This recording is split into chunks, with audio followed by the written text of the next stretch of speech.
Voting for Parliament, Cutting Through the Clutter. Article by Yevgenya Paturyan, published on June 3, 2026 on EVN Report.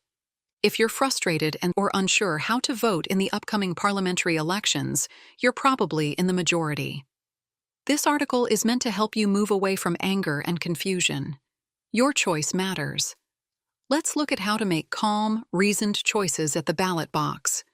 First order of business: social media hygiene. Stop using social media for political information. It isn't meant for that, and it's manipulative by default. A huge percentage of politics-related content on social media is junk. Candidates' behavior on social media can factor into your voting decision. More on that below. But I hope to convince you there are other, more productive factors to consider. Second, decide whether you want to vote for or against. This might sound strange.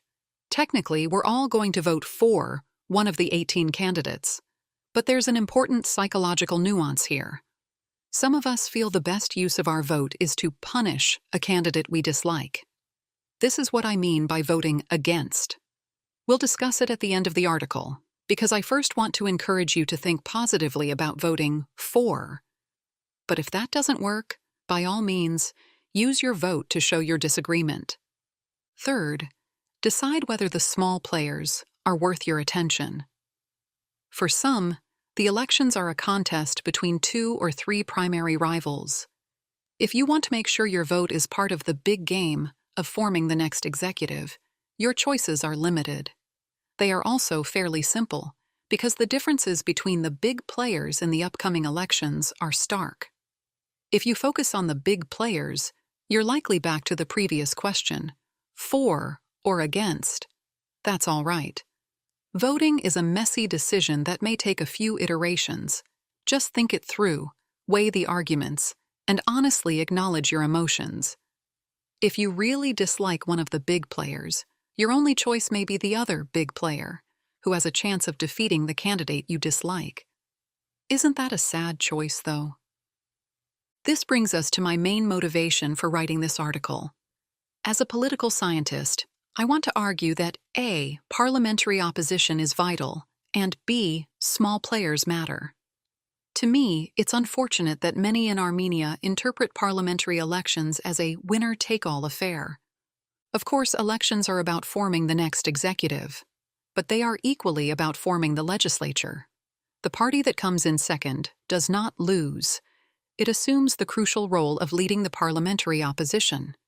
Armenia desperately needs strong political opposition. Even if outnumbered and unable to influence major decisions, it should still provide constructive criticism and alternative policy visions. Having seats in the National Assembly is both a privilege and a responsibility. For some voters, only the big players matter. That is a personal choice and a sacred right. But in a proportional representation parliamentary system, small parties matter too. Armenian legislation, Electoral Code 95.4, requires at least 3 political forces in the National Assembly. The small players compete for that role. A seat in parliament will give them the much-needed political oxygen to remain relevant in Armenia's political landscape. A parliament with multiple political parties will give us, the citizens of this country, a much-needed diversity of perspectives. Small parties matter because they represent the views of those who don't feel represented by the big players. They broaden the expertise of MPs who serve on committees and debate draft legislation.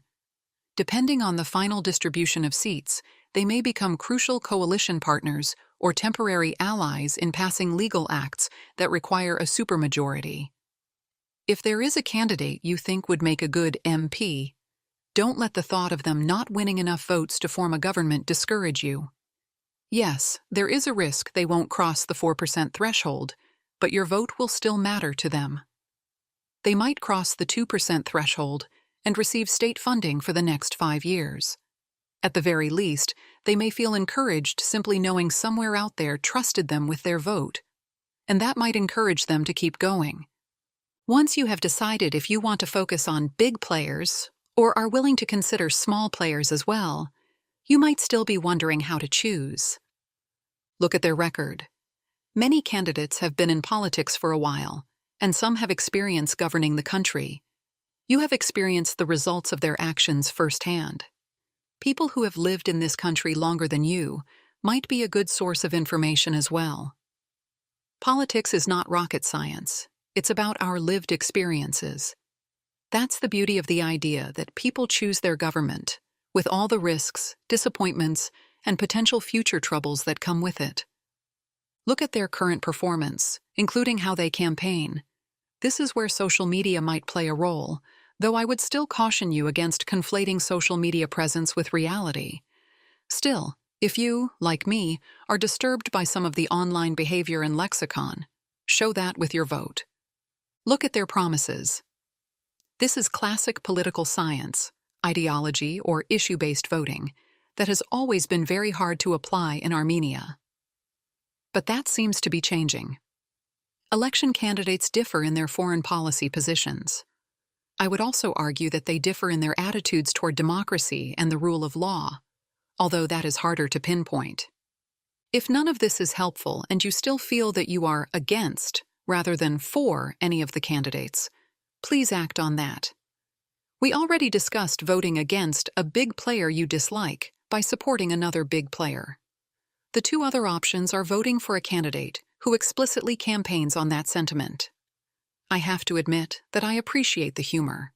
But if you are against everyone, including against everyone, please vote by invalidating your ballot.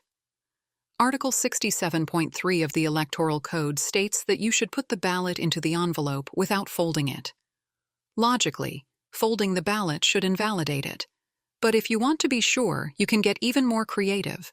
Put a few folded ballots together and/or take a pen with you and write "invalid" across your folded ballot. Draw a smiling face. Put a sticker on it. To make it clear, I am not in favor of invalid votes, but if that is your choice, you have my full respect for exercising it proactively. That is citizenship. That is agency. That is what Armenia needs. Please vote.